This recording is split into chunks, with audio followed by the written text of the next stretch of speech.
Hi friends అందరికి. ఈ రోజు అయితే తోటలో ఎగ్గు కర్రీ ఎన్ని ఎగ్గులు తెచ్చినా? 4.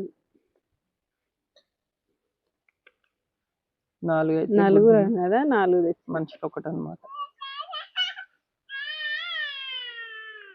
మరి ఎగ్ అంటే మీకు ఎంత మందికి ఇష్టం?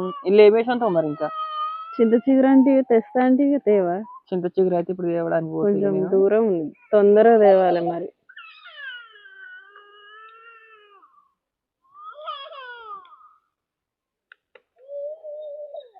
కోడిగుడ్డు చింత చిగురు అంటే మీకు ఎంత మందికి ఇష్టం? చిట్టి ఏంద్రా? నిన్ననేమో చిట్టి అయితే చూడండి, చింత చిగురు. చిట్టి మంచం మీద మంచిగా వండుకుంది అనమాట. అన్నం అయితే అయింది ఆల్రెడీ. మరి మీరందరూ ఏం కూర వండిరు ఈరోజు? కామెంట్ చేయండి.